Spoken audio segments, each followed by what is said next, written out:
Welcome to the Yoga Energy with Katie podcast. I'm your host, Katie O'Byrne. I'm a yoga and Reiki teacher and I am obsessed with learning. I can't wait to share with you some of the things that we learn here on this podcast.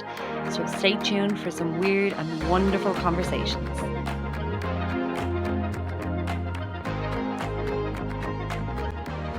Hello everyone, welcome back to this week's episode. Thank you so much for joining me.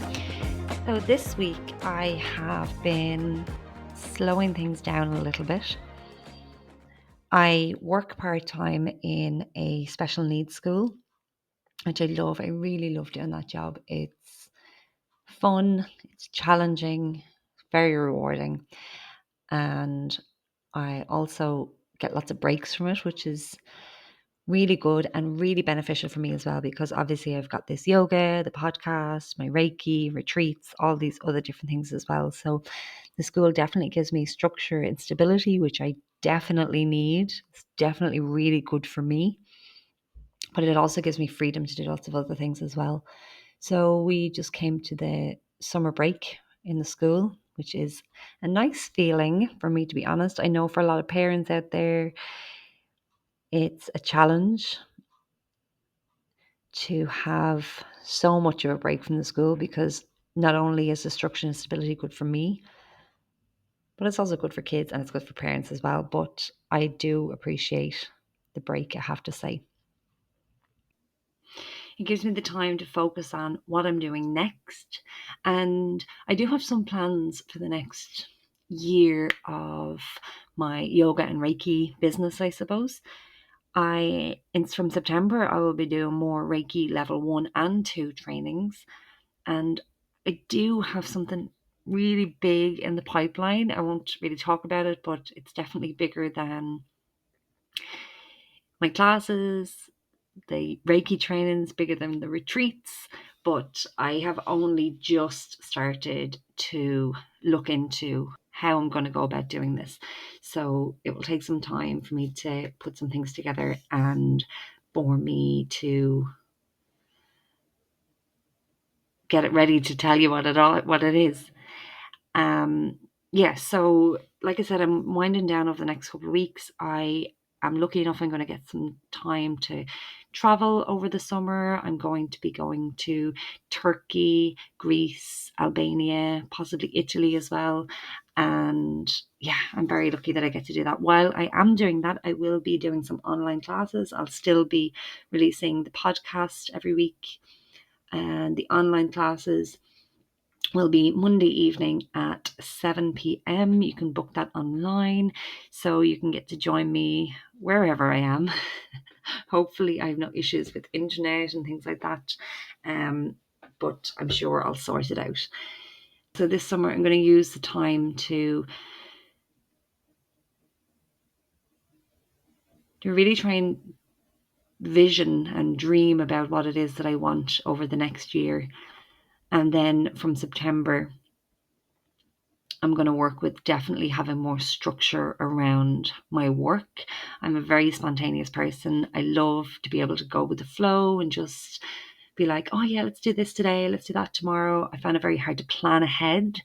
Like even a couple of weeks ahead can be really challenging for me, because I like to be so spontaneous that I feel when I plan something far in advance, it kind of gives me a bit of the fear, as in, oh, what if something else comes up? But I think it will be good for me to have some structure, especially if I want to do like bigger projects. It needs more structure and stability around it. It needs planning, like proper planning well in advance. So that's my goal for the next year, is to be a bit more structured. And actually, when I this week's episode, I speak to Susan Sheehan, and she speaks a lot about her core values. And I found this really interesting. So Susan also has a podcast called the Susan Sheehan Podcast. And her last episode was about core values. And I listened to that episode and I did a little bit on her online, with her online content. The core values are a great way to really assess if you're heading in the right direction or if you're working on the right projects.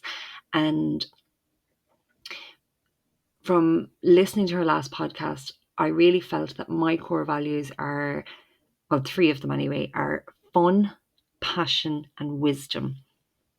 And again, that fun and passion, a lot about it, especially with the fun, spontaneity is a big part of that. I'm like, oh, let's go do this because it feels fun. And that is important to me because, like, I want my life to be fun. I want to be able to laugh and enjoy my life.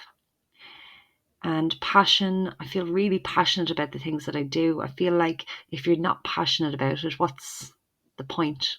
Sometimes there is a point to it. Sometimes it's, some things just have to be done. But like with my yoga, I'm really, really passionate about it, and it makes it feel like it's not work then. And the wisdom part, then for me, I love learning, I love questioning things, which is obviously why I do the podcast. I feel like knowledge is not always enough because I can get really interested in lots of different things all at the same time. And my mind can be really scattered and here, there, and everywhere. Oh, this is interesting, that's interesting. And then I get distracted by something else. So I feel that wisdom is like a deep knowing. And especially when it comes to my work around yoga, I think it's important not to have too many interests because there's so many different aspects to yoga. And not to say that you need to be tied down on one aspect of it. And a lot of people talk about niche. And I don't think that I have to have a niche as such. Like my niche is yoga. um, but the parts of yoga that I'm passionate about learning, I think it's good to have a very deep understanding about them and not just a kind of a surface level interest. So that's what wisdom means to me. Wisdom means to really know something in your bones. And that is something that's important to me. So I'm definitely going to work on my core values going forward. And while fun and passion and wisdom is really important to me, I'm going to look at what other aspects are important to me. What aspects are going to help me to become more structured in my work going forward. Time for this week's episode. Let's get into the conversation I have with Susan. We talk all about menstruality, Ayurveda, and of course the core values as well. A couple of other things thrown in there to sprinkle the conversation, to spice it up a little bit. So enjoy this week's episode with Susan Sheehan.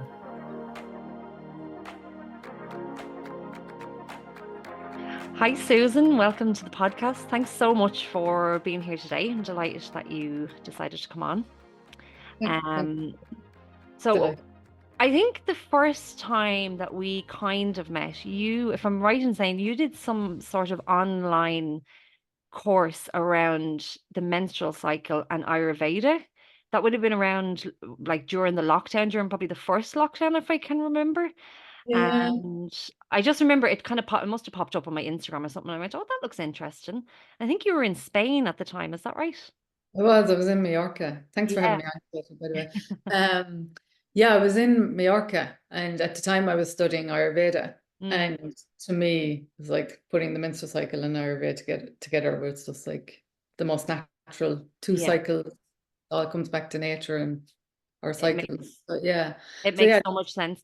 But I suppose like, let's go back a bit further than that. What is your background? Like, because I've been looking through your website and everything, and you have a lots of little interests and you cover so much in what you do. But like, are you a life coach? Are you an Ayurveda practitioner?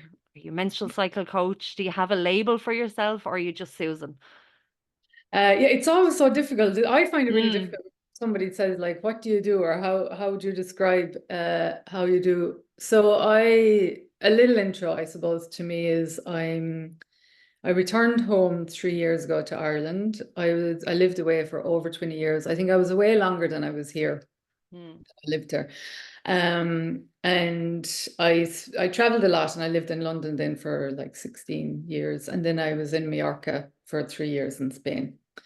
And about I was, because I was thinking about today, I went back and looked like, when did I learn about the menstrual cycle? It was 7 years ago. okay. Um, that I first learned about the menstrual cycle, because to me, I just didn't know anything, coming from, a pretty regular Irish Catholic background. Yeah. There was no education around it. And my my prior career, I think I'm on about my fourth, but my prior career was I was a finance director for in events, and then I was the chief operating officer. So I had made it, all the successful, and I'm air quoting here, all the success and all of that stuff I had managed to get, but I just at my essence I wasn't, there was something missing. Yeah. So now I have delved into a lot of different things. I work with Ayurveda, I work with energy healing, like yourself, Reiki. Mm. Um, I have done abdominal womb massage, which is beautiful. Um, and it's really around, I suppose, the core of what I'm interested in, and therefore that's what I talk about and what I offer is if you're living in a female body, Mm. and we have a cycle every month, and we have it for 400 to 500 cycles in our lifetime. You've got to like that body. You've got to Yeah. like that cycle, because if you don't, there's a big part of you that you don't like. And I think that I strongly believe that how we feel about ourselves and about our menstrual cycle is what manifests physically for us. Yeah. And but also like and hopefully we want to heal that and go beyond that. Like it's tuning into that intuition, so that for me it's been like it's the way I've gotten to know myself. It's the Mm. way I've finally found myself. And of course I haven't it all figured out. And what I believe in now, I might we'll come back on in 5 years' time, Katie, and Yeah. Yeah. it'll be totally different. But uh to truly know yourself is to truly know yourself. And I think ignoring my menstrual cycle, which is what I was doing in my, especially my period and that time Yeah. before you bleed, was I didn't like my body. Mm. And I equate that into the pain that I was feeling when I used to have it, and all of Yeah. that's gone. So I can't help but talk about it now. I And know. as you know, like even, and I have a podcast, the Susan Sheehan podcast, and even that is a huge step to take from the shame and be quiet about your menstrual cycle. Like that in itself is like healing, even if Mm. that's, even if it's only me that listens to it, which Yeah. hopefully won't. You know, Yeah. even that in itself is the healing, right? Yeah. And are you completely over that shame? Like, because I speak about the menstrual cycle all the time on the podcast, sometimes in my classes in different places, and I never thought I would speak about my menstrual cycle. I cannot believe I have to catch myself sometimes going, are you really saying this out loud? It's like the old part of me is going, what are you talking about? So there's still a little voice somewhere inside of me that, as open as I am about it, there's still a voice inside of me that's like, oh God, don't say that. Like there's I don't know, it's a bit of a cringe sometimes still, but I feel so passionate about it that it overrides the cringe and like it doesn't matter. I still have to share. That's exactly, yeah, that's it. I don't think I'm over the shame of it. And I think because there's the collective shame, I don't think I can be. Yeah. If I'm honest, like I, s- I speak freely about it now, but sometimes I do feel it getting stuck in Mm, my throat now and then, depending on the company I'm in, right? Like yeah. I love saying my bleed time rather than, I don't like the word period, but obviously that's the word we all know, right? Um, but like I remember like when I first came home and I was doing it's so funny, I'll tell this story actually because we both know Kitty Maguire, but I when I was coming back, so I was doing a bit of that work in London, but I was only just starting, and then I went to Spain and I was studying Ayurveda as well, and I was healing myself really in essence. Yeah. I was coming home to Ireland and my sister lived in Dublin and I was saying to her, um, God, I'm afraid to bring, I don't know if I'm strong enough to bring the menstrual cycle work to Ireland. And she was like, Susan, have you not heard Kitty Maguire? Like she's rocking it in Dublin, and training loads of women in it. And I was just like, oh, the relief. And I wasn't ready that time to talk about it. I now realize. Mm. Um, um, and now I still, so when I came home then and I started to do local workshops, and I would go into some place and say, can I put up my poster? Yeah. And they would be like, ugh, oh, Yeah. that bloody thing. I'm glad I'm nearly finished with it and going into menopause. Yeah.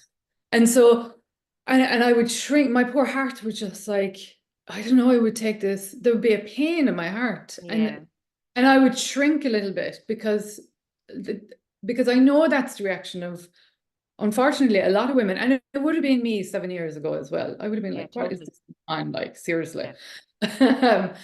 Um, so I think I'm we have a collective shame that we're sharing, and until it's gone in the collective, or at least until the majority of it is gone, I Mm, do think I'll hold that, and I think most of us will hold that.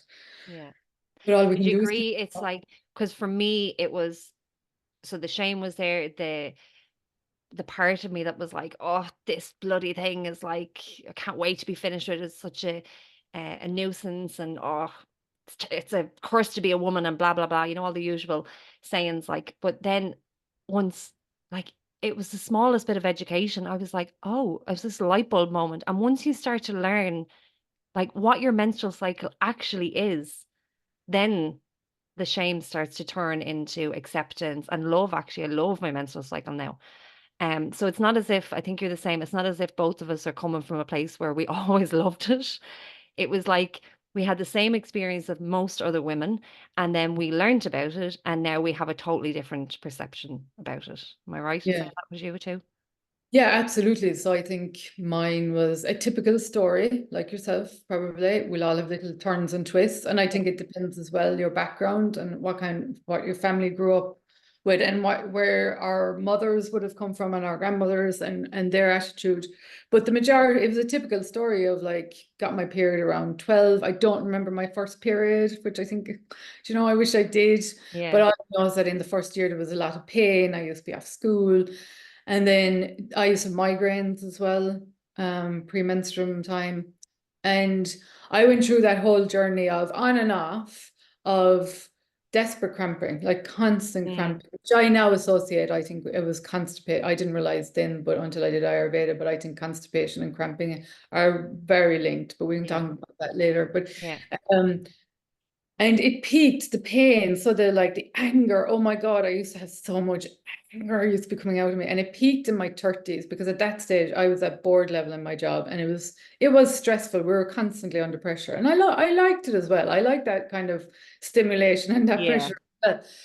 But I had no emotional outlet. I didn't know how to express my emotions and I had no outlet. And so that the anger, the cramping, the migraines, they peaked in around my mid 30s.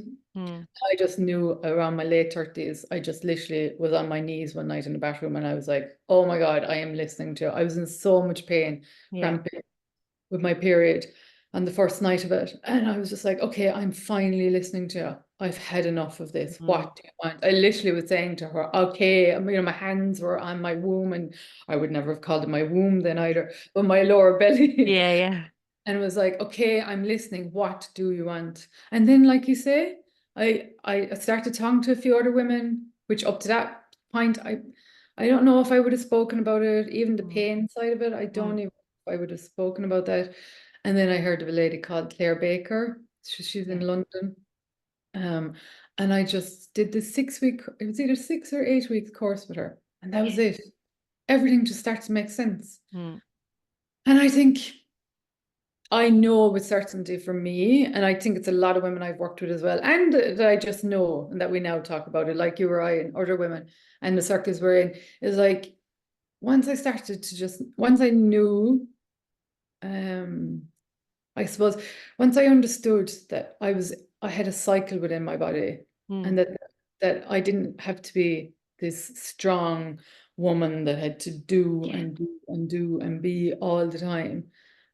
And there's just a gentleness came in. And I think that Yeah. gentleness, I think immediately took about, I'd say 20, 25, 30% of the pain and angst. And I call it angst actually, because Yeah.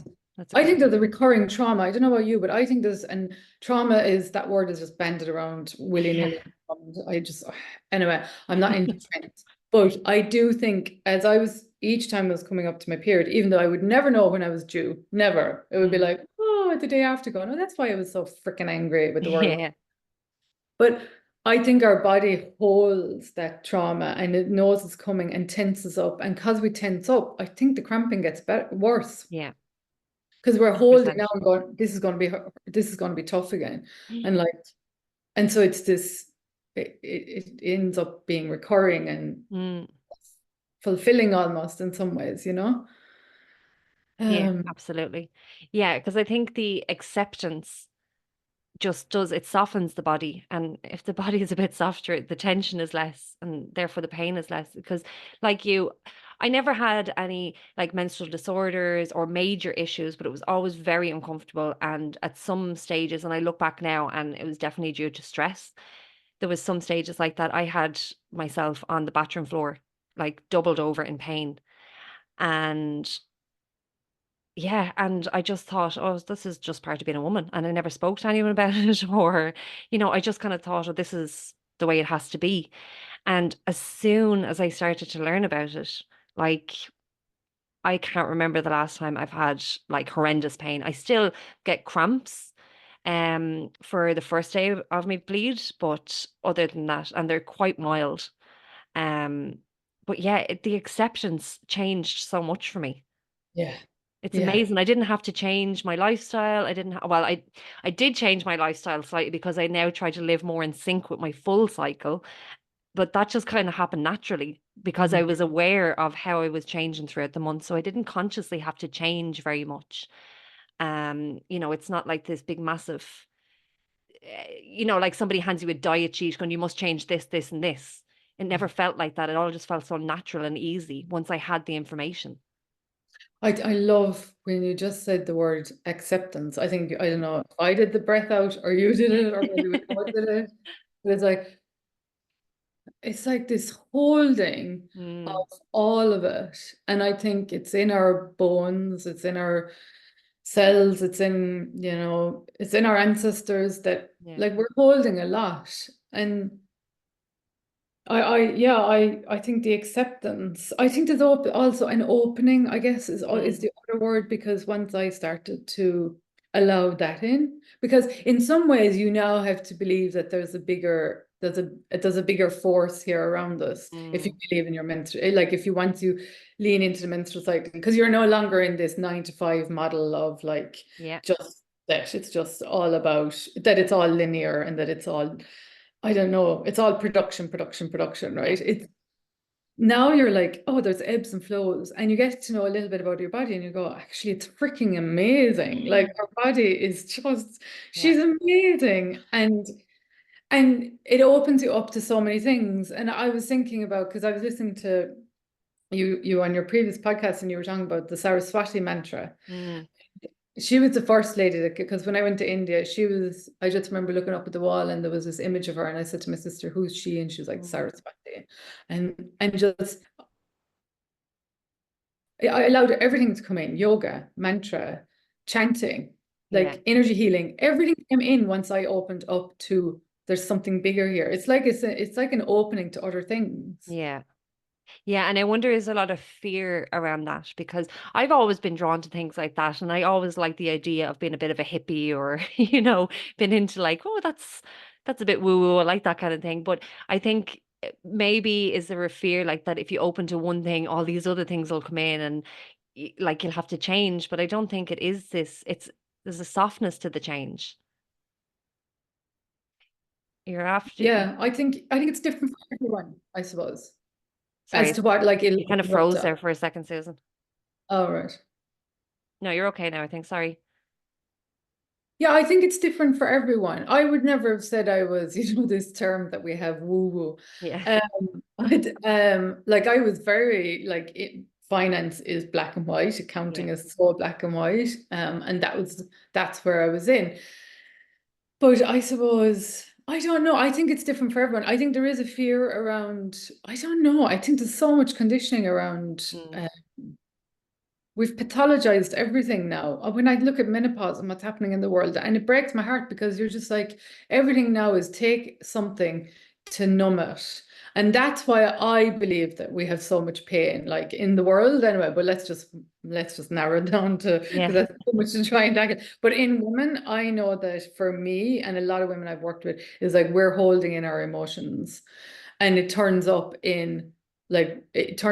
then in our menstrual cycle, because the menstrual cycle, if we've got problems with our symptoms, let's say around the menstrual cycle, that's just telling us what's going on in our life. That's Yeah. all it is. Like Yeah. it is literally just a mirror back to go, like there's something going on. So I didn't realize until I was studying Ayurveda, so and it was from 2019. I studied it for 3 years.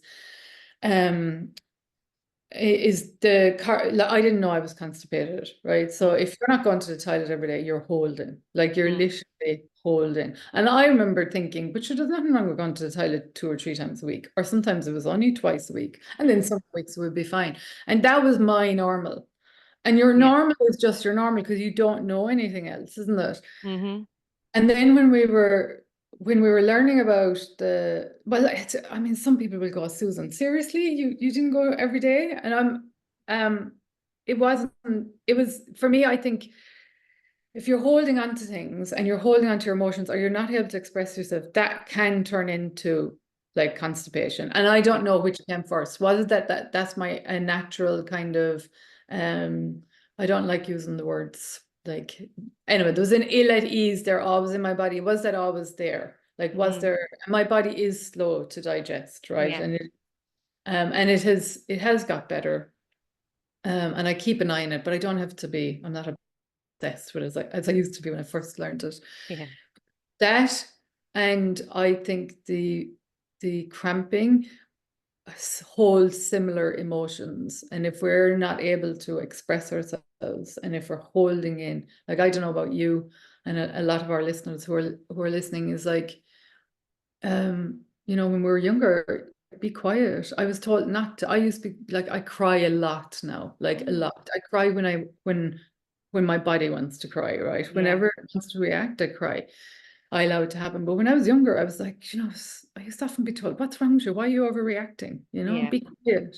And I Yeah. think it holds that in. And so it shows up in various parts of our health, not just our menstrual health. Yeah. I don't know. I think I've got it.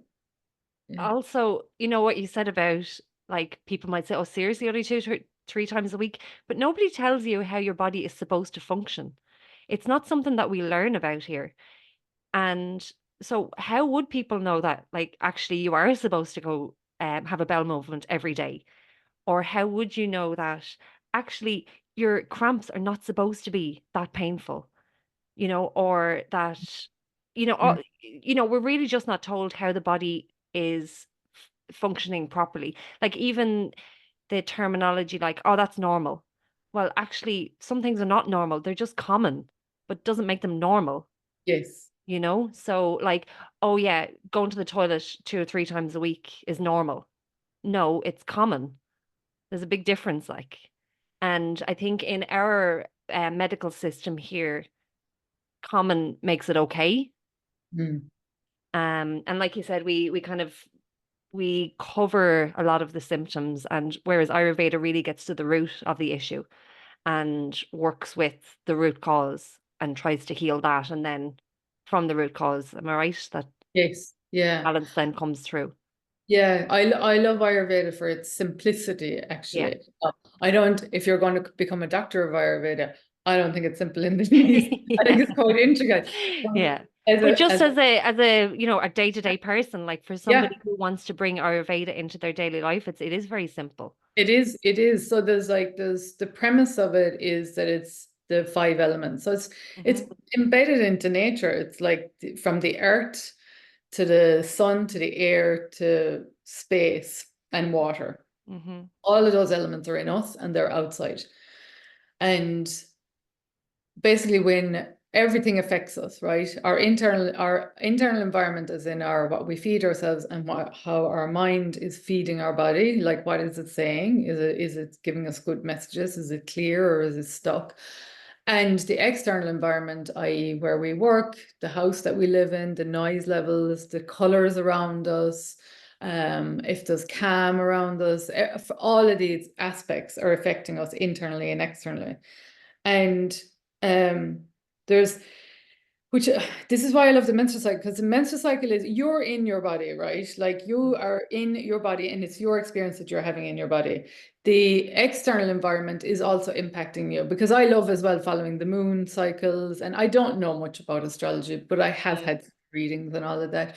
But um what we always want, I suppose, is to be coming back to is harmony. And what Ayurveda allows you to do is understand the elements, And yes, the external elements definitely affect us. Like the sun has just come out while we're talking, but it's been quite dull here. But immediately you're lifted, right, by the Yeah. fact. But with Ayurveda, it's those five elements are in our body, they're in our cells, and they're in the form of the three doshas. So it's Vata, Pitta, Kapha, and we're all made up of all three. And when they're in balance, so we've got a unique, let's say, go back to my counting days, we have a unique percentage of all three. And when they're in balance, or once they're in harmony, we feel in harmony. Mm. But we're never in balance. That's the Mm. thing. That's where, like, when I first was studying Ayurveda, and of course I was trying for the, uh, I was trying for the, what's the word? Perfection, right? Yeah. Like going, oh, I need it to be like, I need to be in complete balance, which we're never in complete balance when we're living a life, right? Yeah. But I think when we have our more peaceful moments and we're sitting on the mat or we're just sitting out in nature, actually, we go back into balance. I think we can be our most in balance. So the idea is that with Vata, Pitta, and Kapha, you're trying to always come back into that unique balance, which is for you, right? Mm-hmm. And it informs our health hugely. And Ayurveda is amazing because it can tell you, I think there's either 5 or 7 steps before it'll turn up in an X-ray or before you'll get a symptom in the medical world. You will have symptoms that Ayurveda can pick up in. So like if you're still in your youth, i.e. you're not in your elder years, like you're not in your 70s, 80s, 90s and beyond, and you've got creaky joints, like that is a symptom Mm. that ama, which is like stuck. It's unprocessed stuff, let's say. It's not just food, because it is food, but it's also unprocessed emotions, Mm. is stuck in your body. And that's one symptom. So, and I know that when I don't do yoga for a while, and next minute I can hear all this creaking going on in my body, that's Yeah. like loads of air. And while in my ankles, I've had it since I was a baby, a child. But if I'm feeling it in other parts of me, I know that there's like, I need to start moving my body again and getting Yeah. back into like flow. And all we're trying to do ever is come back into flow. Like that's all Mm. we're ever trying to do is to have harm. I like the word harmony. I used to use the word balance, but I I don't like know. the word flow because I noticed what I just wrote down that you said about balance and harmony, and there's no perfection. And I think we really need to remind ourselves on in these circles, because when we talk about healing and coming into balance, it's like there's this goal, this place Mm, to get to, and there's really not. I like flow because it's constantly moving. yeah. And there is no set state that we need to get to, really, is there? And I have to remind myself of that all the time, because it's like if I do this, this, and this, then I'll be balanced. But actually, then you get to that place and something else happens anyway. So, Yeah, and I think as well, it's I think flow is a lovely word. mm, Yeah. I think harmony and flow yeah, are like they just you even soften into them when you hear it because you're like there's yeah, an acceptance of actually you can find harmony in any situation, mm, even in the toughest. yeah, I'm going to caveat that with in most situations, yeah. in most days, should I say. And then with flow, yes, you can feel that it just immediately what comes to my head is like that river is just gently flowing and it's going on its way and it's carrying away whatever it needs to carry away and it's Hmm. fresh. And I love that. And I agree with you. I think especially in like well-being circles or spiritual Hmm. circles or whatever words you want to put around them, I think there's this um like you say, like there's some end goal, or Hmm. if I do A, B, C, and D right, then I'll get my just rewards, right? Yeah. And I do wonder sometimes if there's a lot of talk around karma and that we're Mm. here to fulfill our karma and what I don't know what your beliefs are, but that I believe that we've been here a few times. Like there's Hmm. no that we come across people that we're like, oh, I've definitely met you before. No, really? And then your previous life, okay, has to be. Um, but I think that the big hangover from, and maybe it's not just Catholic or Christianity and Catholic, I can't say the word Catholic, Catholicism. Yeah. that says like that we come in and we've sinned already and therefore we've to make good. And I think some of the healing circles kind of or the healing community and that dharma or that karma of you have to you have to resolve something, and that's why you're Mm. here. And I did believe that for a while. But now I don't know if it's because the journey is just continuing and you're going, oh, actually, there's bloody no end to this journey whatsoever. It's more, it's like if I live well, as in if I live kindly, and first and foremost to myself. Yeah. And if I can reduce my chocolate intake to some extent, no, but if I live somewhat in balance, that I that's enough. I don't have to be fixing anything. Like I, and sometimes it won't be enough. Mm. Uh, like there might be something you truly deeply desire and it just doesn't happen for you. Mm. Uh, and I mean important things, not just materialistic things, although Mm. I appreciate that's very needed for some as well. Um, is that there is, yeah, that there's we've got to stop thinking of this wrong and right and black and white, and you see it play out so much on like in the media, obviously, but and social media is just a reflection of media. It's just Yeah. a different state. But that I don't know, I've moved away from that kind of thinking of I have to do X, Y, and Z to be better. Yeah. Yeah. Yeah. And I think, yeah, I agree with most of what you said there. I think it's just what I'd add to it, I suppose, is just one thing for me is I just try to take the pressure off myself. Like, yeah, we can do it again the next lifetime anyway. That's I'm like, there's nothing to perfect or there's no big goal to get right here because we can have a chance the next time round. I know, and like if you believe in whatever the word you Yeah. want, God, the universe, the divine. I like the word divine, but obviously as a an ex-Catholic, the God keeps coming in, or the goddess. Mm. Is that I believe that love like Yeah. conquers all, right? And that we are all one. And even when Mm. we're in our depthest of hurting and Mm. hurting each other, which we all do, it's not just things that are happening in other countries. They're Yeah. happening here every day. And we do it in our own homes and to our Yeah. friends, and our family. But I like, if you believe in that greater source, that divine love, then we were not sent here to like have a hard life, even though yes, there is pain and suffering. I don't believe that it is just has to be so hard and so that there needs to be so much friction within ourselves. I'm talking about Yeah. like Earth. This is what we signed up for if we came here. I believe like it's Hmm. always been like this. There's always been war. Some of it is innate nature. Like if you look out at nature and Mm. but I don't think I like you. I like the way you say it. It's like softening against that. There is that acceptance, and there's it's I guess it's bringing in grace to it. Like there's a little thing that I did before I came on, and just said my own name to my heart, and just asking for grace to come in and be with Mm. us in the conversation.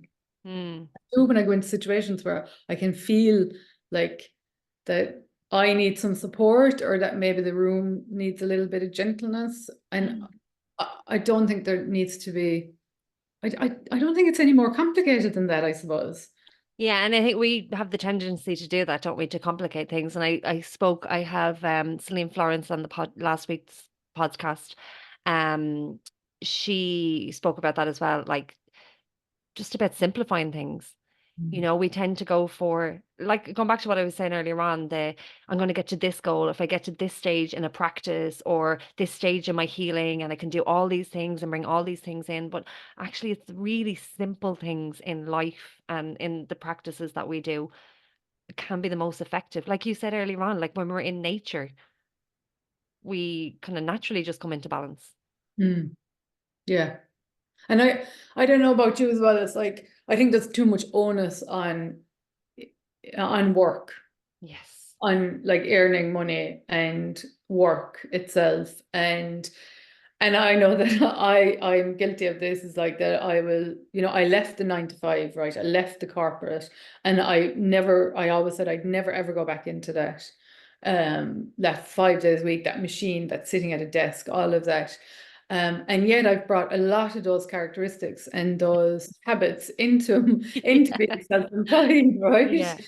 It's like that, oh, you have to start at 9 and, you have to do a full day if you're like really making an effort at this. Like if you're really Hmm. going to put the work into Yeah. this. And it's just like, and so I've gone through a whole iteration. So I think it's 9 years since I left.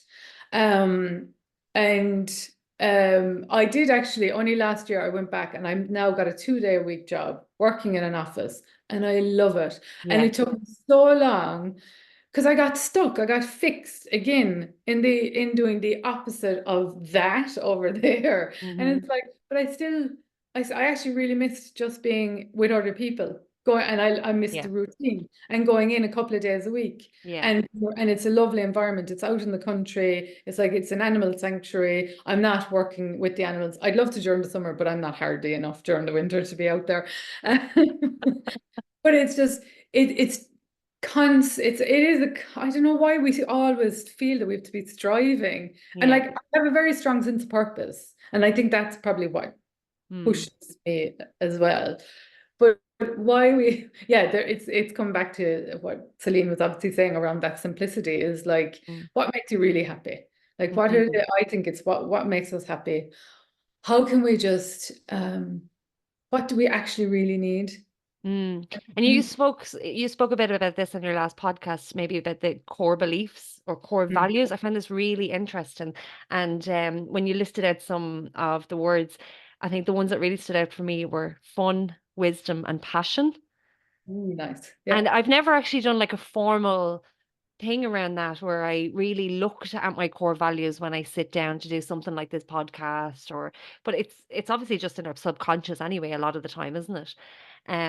But I found this really interesting that you speak about the core values and how to make sure that we're bringing them into what we do, and because if we're not with our core values then it's bringing us out of balance. Yeah, you're out of Feeling alignment. this, You feel yeah, off. yes. Yeah. Yeah. So core values, it's on my last podcast that I sent out last that I released last week. It'll be Your two core, weeks ago, I think, by the time this one is out, but yeah. yeah, yeah. Um, your core values are at the very core of you and they're how you're making decisions. And like you say, they're almost unconscious. You just unconsciously know them, or you'll hear them in words. You'll hear by other people's behavior and their words what their values potentially are. But what you want to know is you want to identify your core values. And then when you're making decisions that you're checking in with them, is that like one of mine is growth, right? And it Mm, could be knowledge or it could be learning. And I'm always learning and I'm always mm, curious. I'm always wanting to be doing something. But actually, you could be reading loads and doing loads of courses, but you might not change anything. So for me, it's growth, right? And yeah. I think so that's the like, same reason why I picked wisdom, because wisdom to me feels like it's in your bones. Like, so you can mhm. read all the books and you can do all the courses, but unless it sinks into your bones, it's nothing like. Yeah, Yeah, exactly. So yeah. that's unique to you. And Mm, each of us will have and will associate differently with each of those words, even instinctively when we hear them, right? So and so it's not even I say the word identify, but we're just really recognizing, oh, that's really important to me. So that each time you're making a decision about something, you're like, does that fit into my core values, or am I doing that because I think it's the right thing to do, or does mm, expectations around me, mm, or whatever else, yeah. whatever is coming in, or and sometimes it might be necessary. But at least you know that when you're checking in with your core values, that you're like trust is a big thing to me. So I'm really loyal to my friends, right?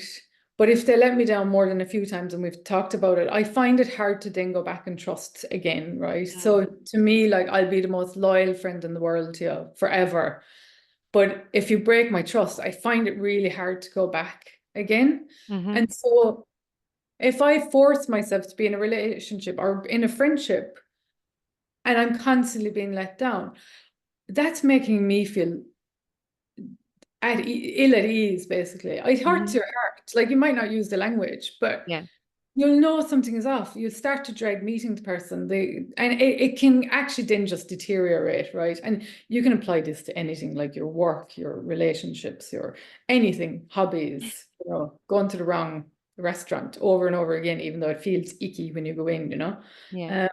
So, and when we live in alignment with them, or knowingly even choose, oh, this time I need to make this other decision Mm, against your core values, it doesn't matter. At least you've recognized, I know that that's probably not the right decision for me, but right now, it's the only decision I have. mm. And then in 6 months' time, I'm going to make sure I get out of that situation or whatever it is. Yeah. It's awareness again, isn't it, Katie? Yeah, well, that's what I was thinking. I think this all comes because everything, you probably do the same, everything comes back to your menstrual cycle anyway, because what you're saying there is the awareness.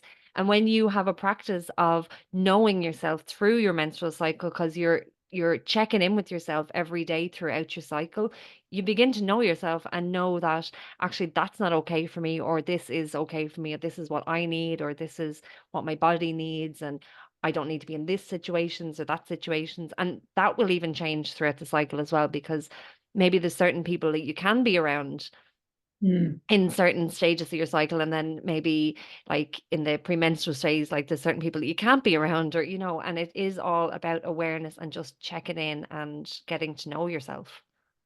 It is. And you start with the body. Mm, Like you start with the body. I think thinking about like what was the biggest impact aside from the knowledge. Because I think everything for me, I think you have to know first, right? To mm-hmm. then to be able to make any changes. And I think placing my two hands on my womb, on my body, when I was first learning the cycle, Yeah. like when I was studying at that time, that for me was the biggest change because it's amazing, isn't it? If you have a pain in your head, what do you do? Like Yeah. if pain coming out the side of your temples, you'd literally get your two, I'm doing it now.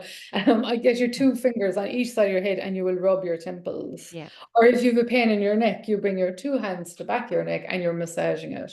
Mm-hmm. Imagine just doing that and trusting our body enough to even lay our hands on our womb. So did you say earlier on about womb massage? Yeah. Yeah. So So talk to me about that, because yeah, to be it's honest, the thoughts of that, and I was at a talk one time with somebody who, yeah, does yoni massage and like an internal massage. And Susan, I'm not joking, my legs closed, my whole body clenched up. I was like, not a hope. So what approach do you take to it's not it? I've never had that. I don't think I have read and heard about people having it, receiving it. I don't know. I think if you're ever going to be, you'd want very, very deep trust with someone. And I would It's going say, to be a very good relationship, yeah. yeah, and I would say to be honest, and maybe I think your own hands have the most healing. Mm. But look, each to their own.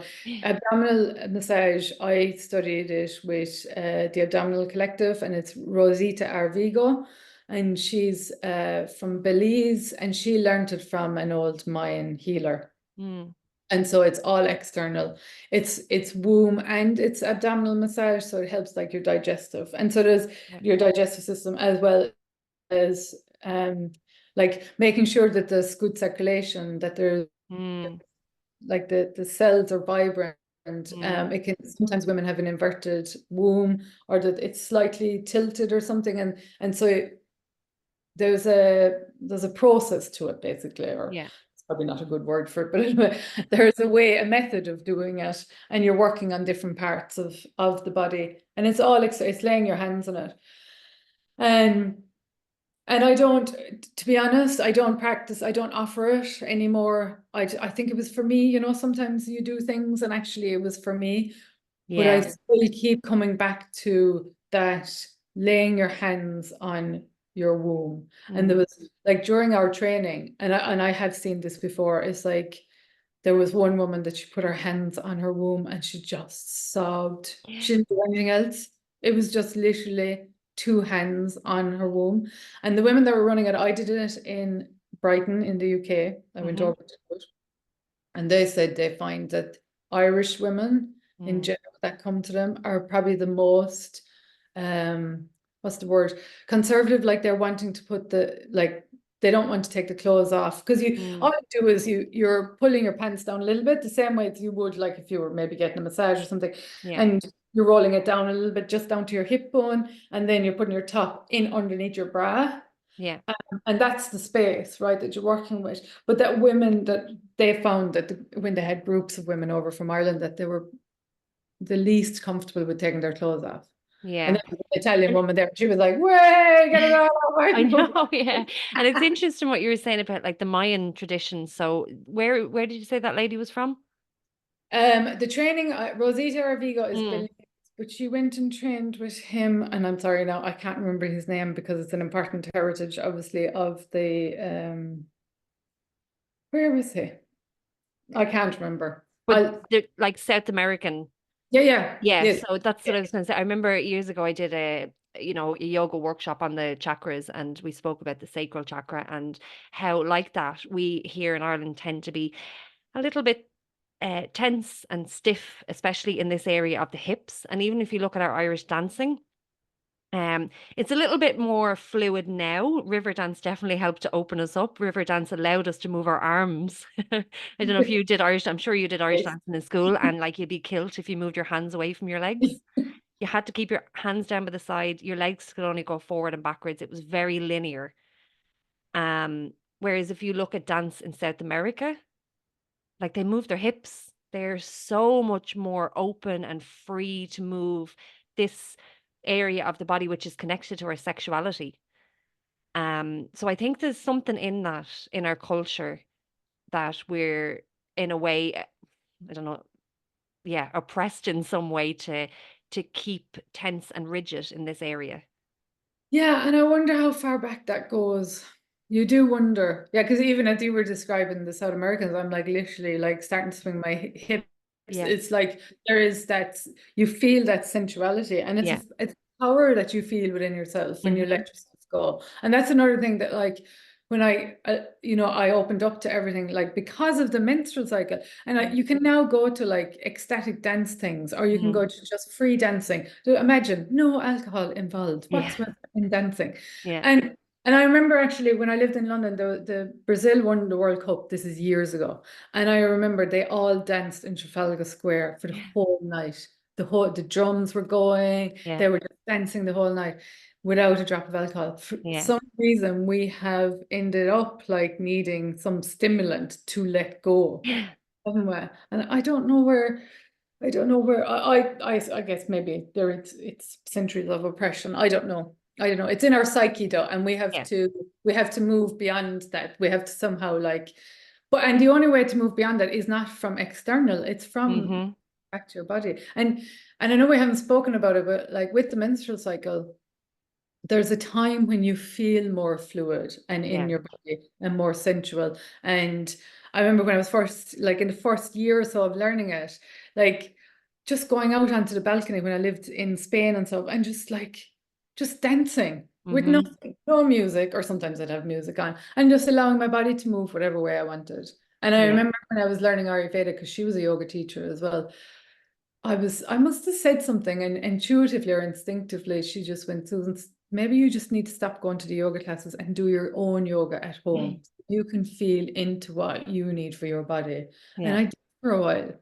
Now I love going to classes, and I was like, oh my God, because how can you move and shift and move your hips Mm. if you're in the middle of I don't know, whatever pose it is, because Yeah. A lot of the that, poses are very linear and static. yeah. Yeah. Yeah, and you want to keep up with the class, right? But it's not allowing you time to get into your own body.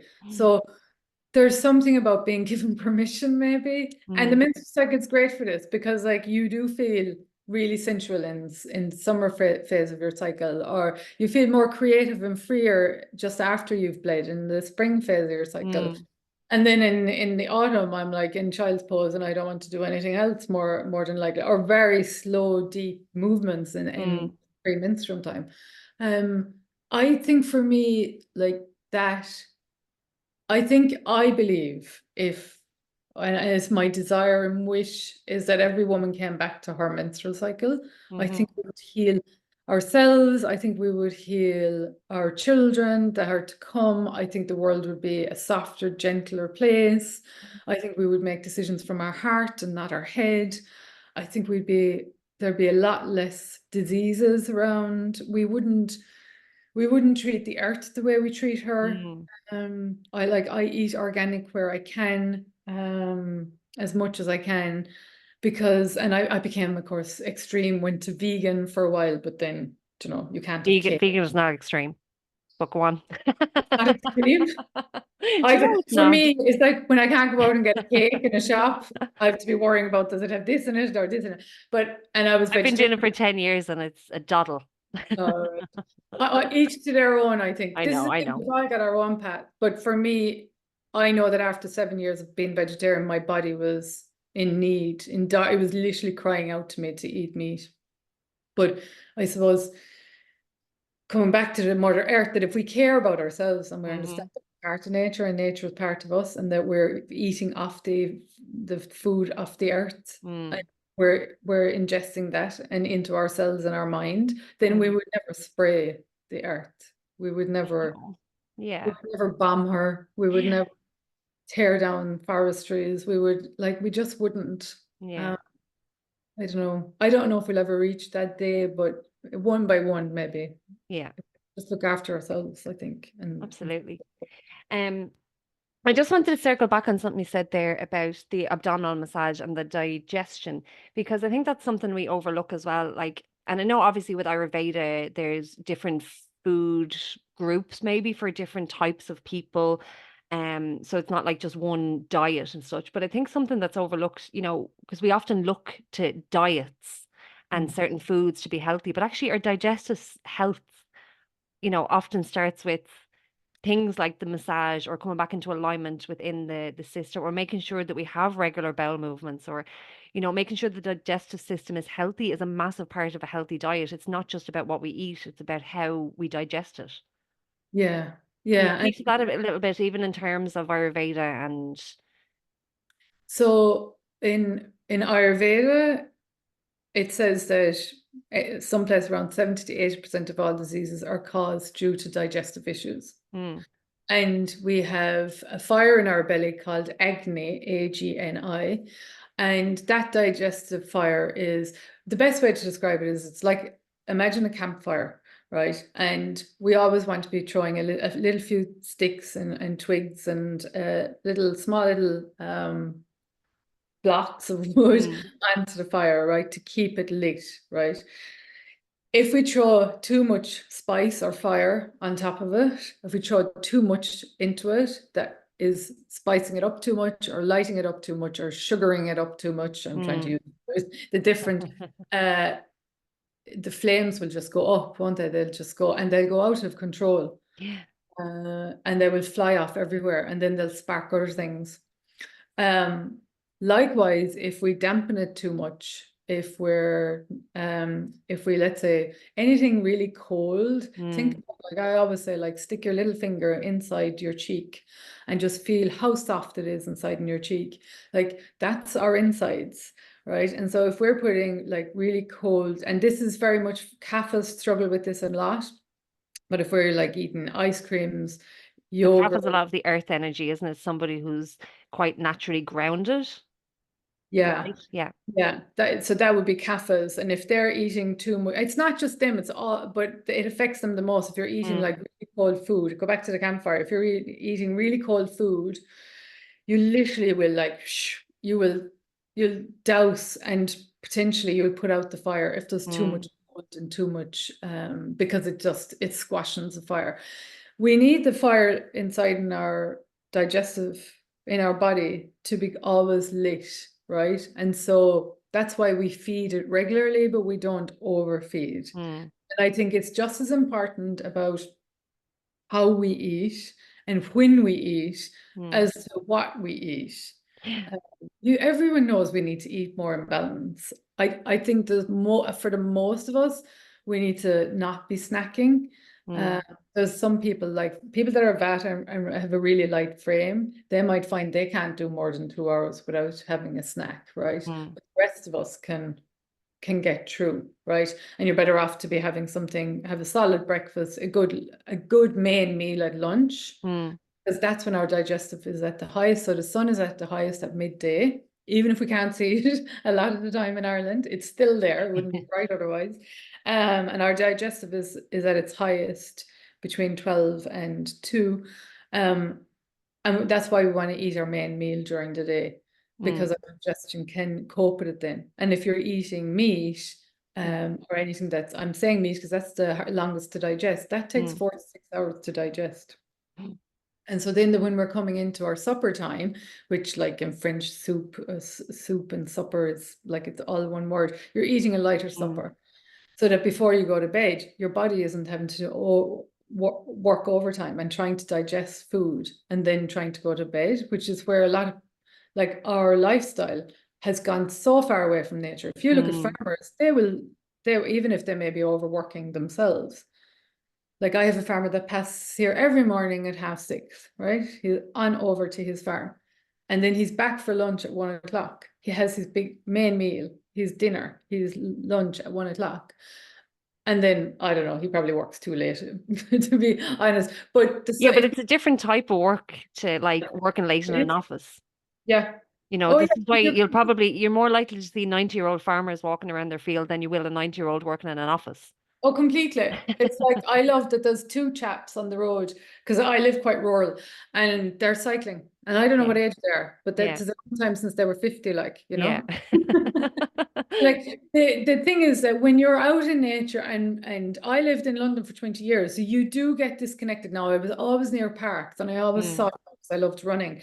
But I was disconnected though. You know, you go into the office and it's dark during winter and then you come home and it's dark and then you're having dinner at 8 o'clock because you've had an hour's Yeah, commute.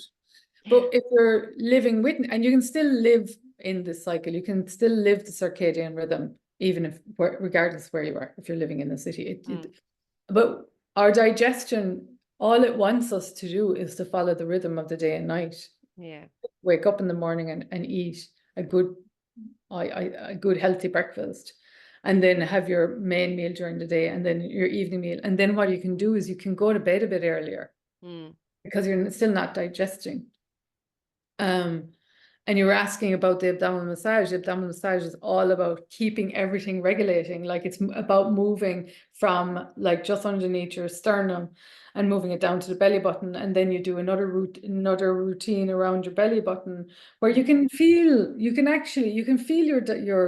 colon, you can feel your whole digestive system. Actually, something I want to ask you because I was talking about this the other day. You know the way you can feel that pulse in your stomach? Yeah.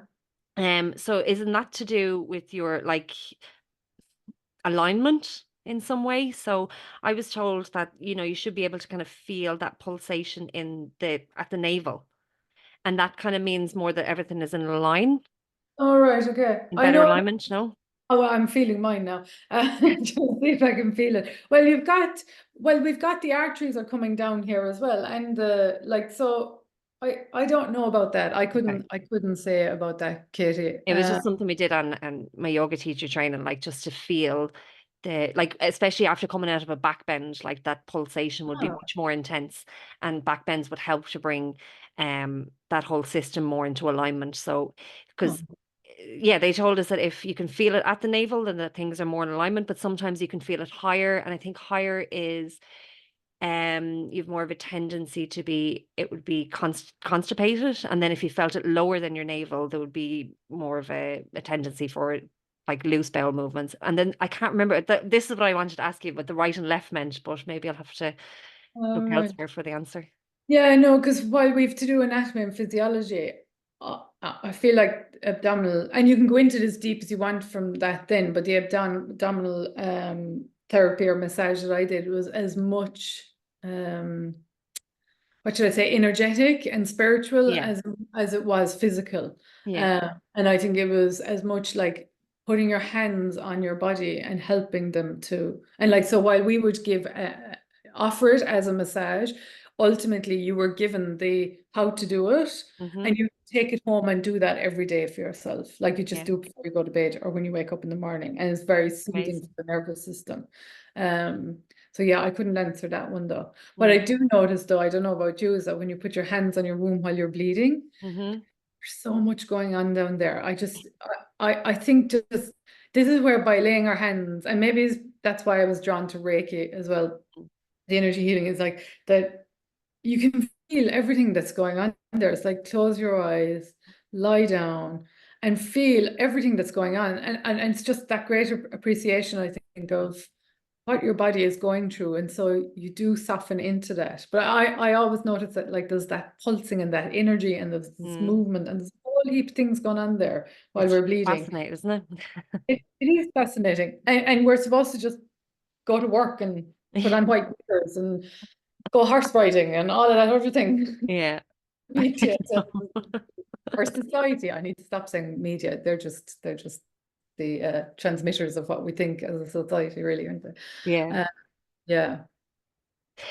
No, there was something else I wanted to ask you as well, like because especially that last podcast that I was listening to that you did, you talked about the core values and like you seem really, I don't know if passionate is the right word, but you seem very, you choose your words very well. You understand your words. You kind of say, you're coming back to your core values to make sure that you're in alignment with them, but you're making sure that the words are right and that the words feel right to you. I think it's really good that you're doing the podcast as well, because obviously the podcast is about words. But like, is that something that you've always done, or is it more recent? Has the podcast helped you be more conscious of what you're saying, or is it through the healing work and things like that? Like, why are words so important to you? Thank you for saying that and for noticing it. I don't know that it's a conscious. I don't know that it's a conscious thing. Um, I got this reading, a lady in Dublin actually, what you call it, a natal chart reading.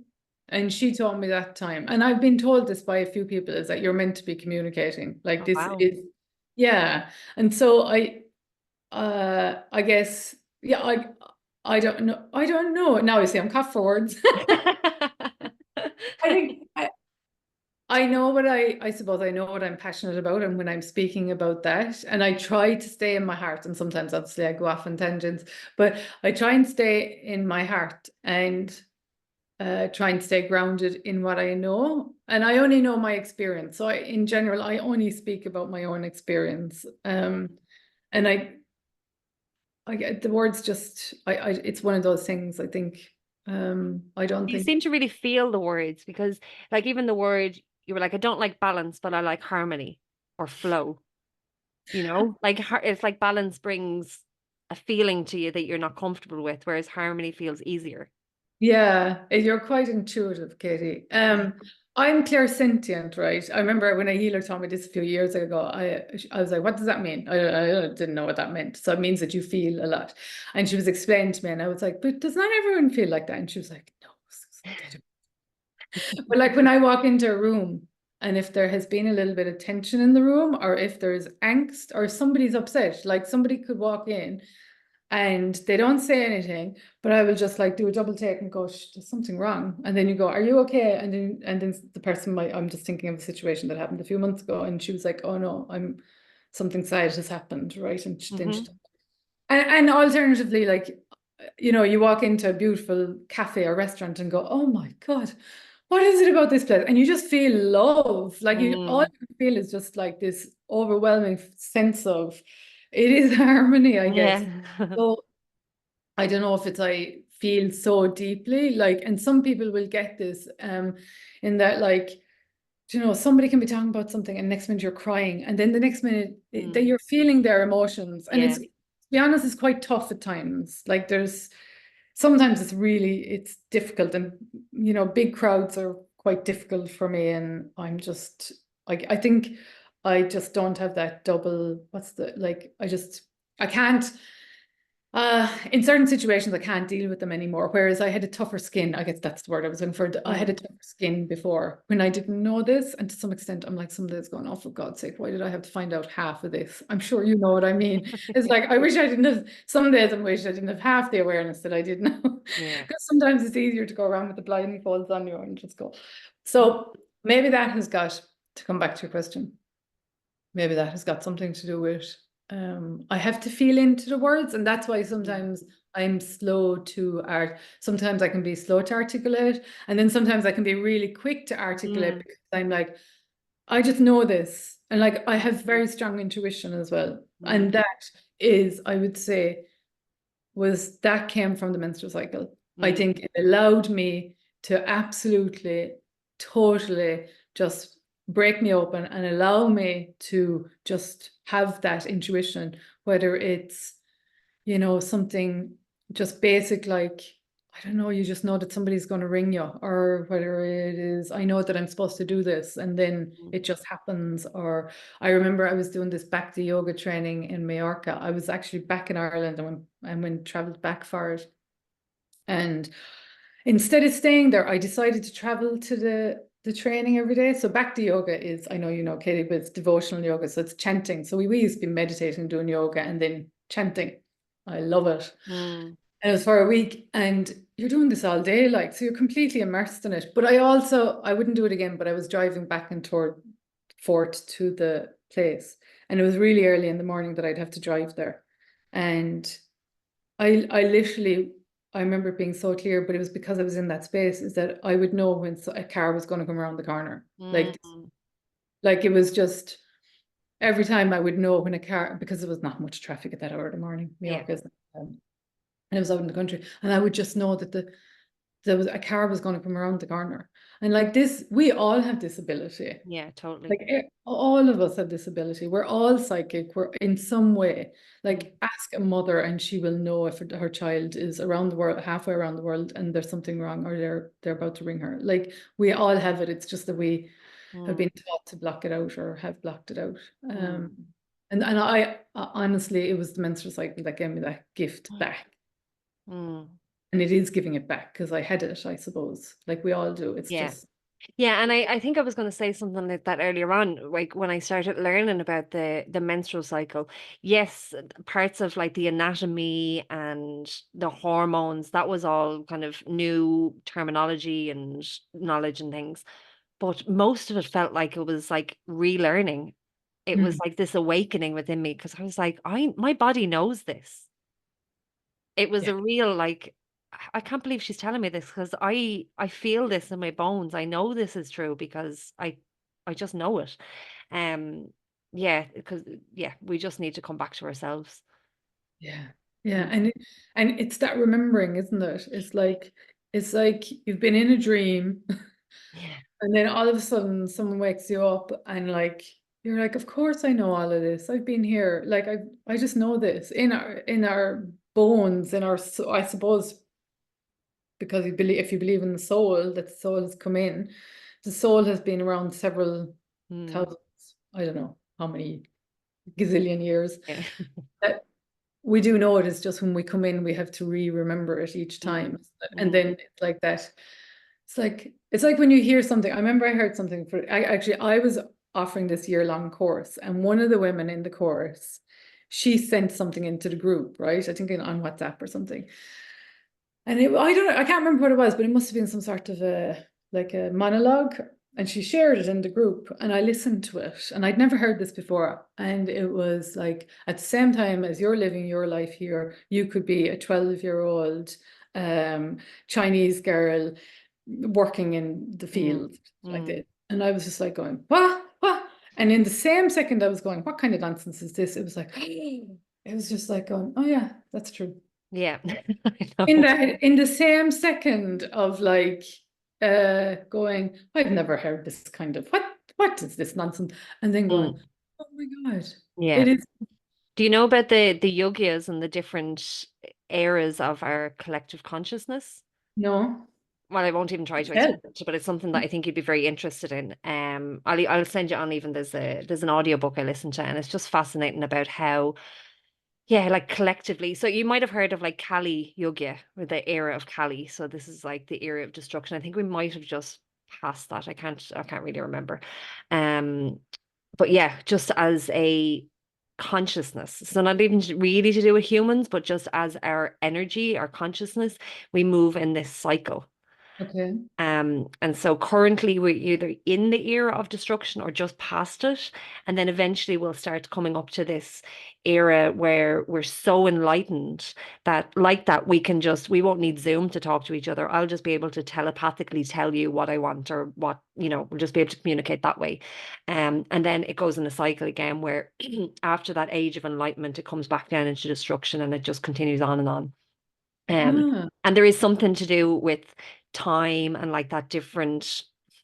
possibly different dimensions. But yeah, it's very interesting and very like one part of me is like, oh, this is totally true. It has to be true. I feel it. And then another part is you can't comprehend it. Your mind can't wrap around because it's too big to understand. So it's Yeah. What's it called again, Katie? well, the yogyas is the concept of it. So there's different yogyas or eras. I can't remember. Oh, yoga means maybe era or time or something like that. I can't. It's been a while since I've been listening to it, but yeah, it's very, very interesting. And It again, is. it's to do with cycles. Right. Well, there you, yeah, isn't it Mm, amazing? mm, Yeah. And I want to bring in though as well that like it's very hard, isn't it, to I don't know if you do other work other than your yoga and your Reiki and your retreats and your podcast. Um, I find it very difficult at times to tread the line between we're actually here to be on earth, like hmm in this life, and then there's all of this other just knowing or consciousness that we have, and it's not in the collective consciously, and trying to tread that line, I find mm. very challenging at times, and sometimes so much so that I have to pull myself out of almost one world and Yeah, yeah, to then operate in another. So like the conversation that you and I are having, we can't have this conversation with like that just last conversation yeah. about that level of conscious. You can't have that with everyone. And actually it's not fair to have that with everyone because we're not all here to have the same conversations. Our life, isn't it? But I don't know how you navigate that. But sometimes it is um Yeah, well, I'm the same as you because I a couple of years ago I started working part-time as well. Well, no, last year I went into part-time actually from a kind of a full-time, but and the part-time just really suits me. So it's 2 days one week, 3 days the next week, and it gives me the structure and the stability of a certain wage coming in every week from that. So that's real stability, and just I get to be around loads of people. It's something I love doing, and it gives me that routine. But I also have to have this part of me that is just like, oh yeah, let's do a podcast. Let's try this. Let's see if this happens. Oh yeah, Susan, do you want to come and talk? And I can be really free and creative with it and stuff. So for me, in this time, actually, it's great harmony. yeah, Um, yeah, but I do need that part where I have my feet on the ground very much. yes, yeah, Because I find it very easy to dream and just yeah. you get lost in the yogyas or something that doesn't make any sense or And I suppose isn't that the harmony actually, now that I'm here? Because like I've brought it up, but you're mirroring back how I'm feeling and experiencing it as well. I suppose isn't that the harmony though as hmm well? Because if we're too much in one way or too much in another way, and there's no wrong or right actually, is yeah. like it's being I guess again it's satisfying our soul and what we need here. And Mm.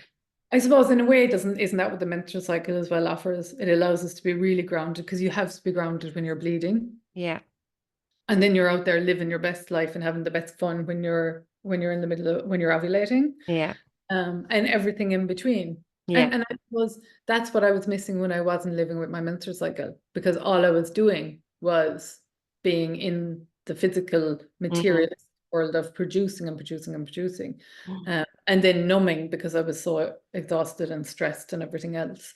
yeah, Um, but now we get to have both. hmm Yeah. yeah. Susan, I'm really conscious of your time, but I just want to maybe finish on this. I want to, if you can explain maybe what it would look like for someone to work with you, because like we said at the start, and I think I find this sometimes as well, when you have a couple of different things that you do or because you've got the menstrual cycle, your Reiki, you have these different aspects of yourself. What does it look like for someone to contact you? Like if someone is listening today and they're like, oh yeah, I want to find out more about my menstrual cycle or Ayurveda interests me, like, and somebody contacts you, what does it look like to work with you? Yeah, so either online or in person. At the moment, I'm doing online. But either. I always say please allow at least 90 minutes Mm, because we have to sit down and talk through what's going on in your life. Because like we said earlier, the menstrual cycle is just a mirror back of what's going on in your life. So we just talk through everything, the woman's health, all the way from when she was young. We chat through it. And then we decide, as much, okay, I've already got a sense of, would she be better off with some abdominal or womb massage, or usually there is an element of energy healing, but again, it depends where you're at. And we get to that stage where I understand where she's coming from. I give her some, I guess, guidance on what would help her specifically. And then there's always an element of talking can only get you so far. So there Yeah. is an element of we do some treatment or other. And I often will just say to her, what would you prefer? Even though I've already been given a message or a sense of would she better, better served with energy healing? And the thing is, once you come into my room anyway, like it's not me just doing anything. The energy, I'm sure it's the same for you in your yoga classes. It's like the energy and the love is just pouring into the room anyway. So the healing is happening by even the talking sometimes, and sometimes the talking is enough. And I find as well, like you might only come once, she might come 3 times. I do think it's more beneficial to come 3 times, because if we're all human, and I know that I can slip back into or forget about things. I can take steps that I want to. So I let it be, it's intuitively guided, I guess. That's the way I would work. And she gets to choose, because as well, I'm not her. Like I might be quite intuitive, but I also believe that she'll know what's best for her. And sometimes it might be just lying, sitting there, putting your hands on your womb. That might be enough for the first time that we meet. And I think there's a great benefit in just being heard. Oh yeah. Yeah, absolutely. Just being heard. Yeah. And allowed to speak to everything that you have, because even with your loved ones, and as open as they might be and as supportive as they might be, there's some things you can't say to your nearest and dearest. Yeah. There's Yeah. nothing like an impartial person that has heard it all, that Yeah. isn't going to judge anything, and you can just speak to that. Yeah. It's beautiful, Susan. Yeah, thank you so much for doing this today. That was amazing. I could chat to you for ages. It was so you're so open and clear and precise in what you're saying. So where can people find you, or do you have anything else coming up, coming up soon, or let us know about the podcast? Are you continuing with that? Yeah, just you can find me on my website is susansheehan.com. I'm on Instagram on and off. Yeah. Underscore Susan Sheehan and underscore again. And yeah, the podcast, tune into the podcast. The It's Susan really Sheehan. good. Yeah, I'll put all your details in the show notes anyway, so people can find you easy. So It's been a delight. It's so good to catch up with you as well, yeah, because you we've been too. passing chats for a little while, and it's so good to see you again Yeah. and keep going. Oh, thanks so much, Susan. Thanks, Katie. Love it. Another episode in the bag. I can't believe how much we're rolling on here. This is 6 episodes down. The time is flying. Thanks again to Susan for doing that. Susan's a great communicator. I think I have a lot to learn from her podcast. She's a very clear communicator. I admire that about her. She's passionate about what she does. I also admire that as well. But I really enjoyed that episode. It felt like very easy flow of conversation. So thank you to Susan. Make sure to check her out and the beautiful work that she does. So that's it, guys. I won't hold you any longer. Thank you so much for listening to this week's episode. Please tune in again next week. Always remember to like, share, follow, tell your friends about the podcast, and look after yourselves. Okay, bye.